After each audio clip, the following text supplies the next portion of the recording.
Bonjour à vous.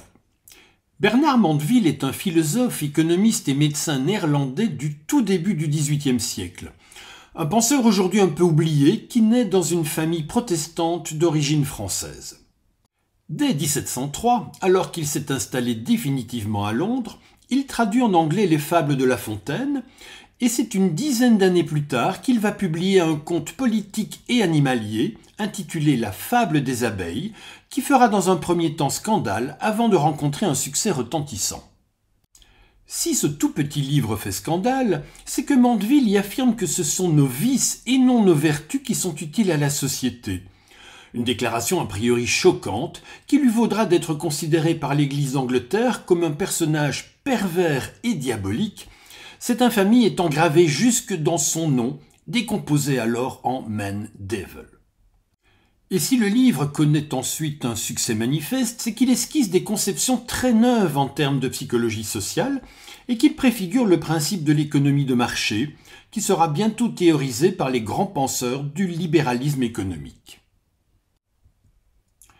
Dans cette fable, Mandeville décrit une ruche dans laquelle les abeilles vivent dans une structure sociale très organisée, très semblable à la société des hommes.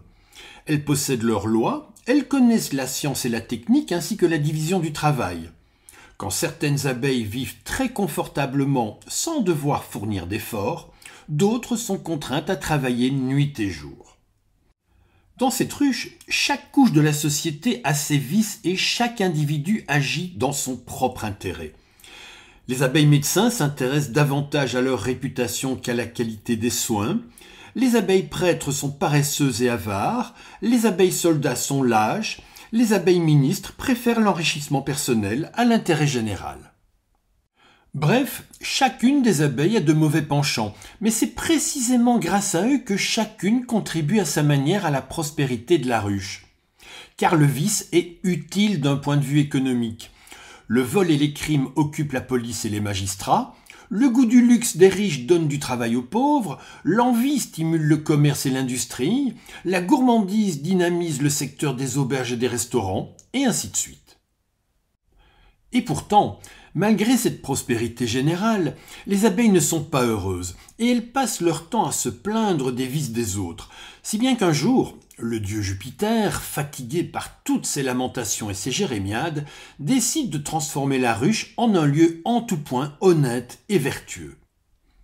Dès lors, tous les vices disparaissent. Il n'y a plus ni voleurs, ni oisifs, ni envieux, ni gourmands, ni délinquants. Les abeilles deviennent toutes irréprochables et l'honnêteté, la probité et la vertu règnent partout. Mais par voie de conséquence, les professions liées à la justice disparaissent aussi. Les commerces de luxe font faillite, les industries ferment, les métiers déclinent et le chômage envahit la société qui se dégrade rapidement, obligeant les abeilles à quitter la communauté. Devenue presque déserte, la ruche se retrouve au bord de la ruine. La vertu a fait le malheur de la cité. Avec cette fable, Mandeville nous livre à la fois sa vision de ce qu'est la nature humaine, ainsi que sa conception de l'économie, que l'on peut résumer en une toute petite phrase. La prospérité de la société tient au développement des vices individuels. Ce ne sont pas nos vertus qui permettent le progrès et la richesse de la nation, ce sont nos vices. C'est ainsi par exemple que l'avare, désireux de conserver son argent, fait fonctionner les banques, tandis que le gourmand, avide de nouveaux mets, fait fonctionner le secteur de la gastronomie et de la restauration. Nos vices ont des effets bénéfiques sur l'économie de la société et sur le bien-être des hommes. Nos comportements a priori blâmables ou répréhensibles sont en fait les ressorts du progrès et de la richesse.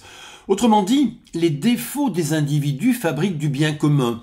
Les vices privés font la vertu publique, comme l'annonce d'ailleurs le sous-titre de cette fable des abeilles.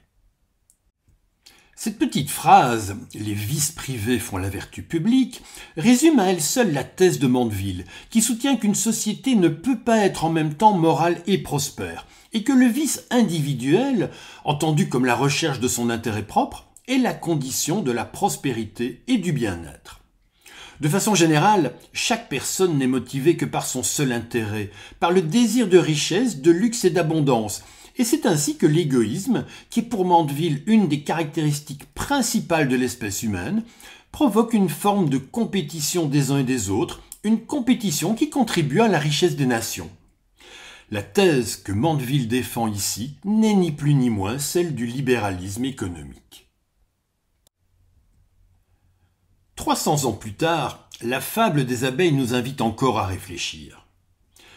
Si on pose comme postulat l'idée qu'aujourd'hui aucune démocratie n'existe sans économie de marché, et qu'en même temps, cette économie de marché engendre immanquablement des inégalités.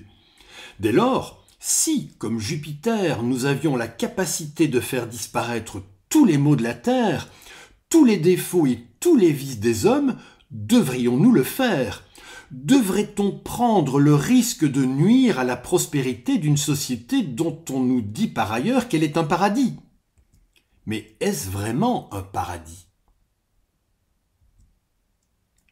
Je vous remercie d'avoir regardé et écouté cette courte vidéo et je vous invite à rester curieux et ouvert, à toujours faire preuve d'esprit critique, mais aussi à profiter de la vie.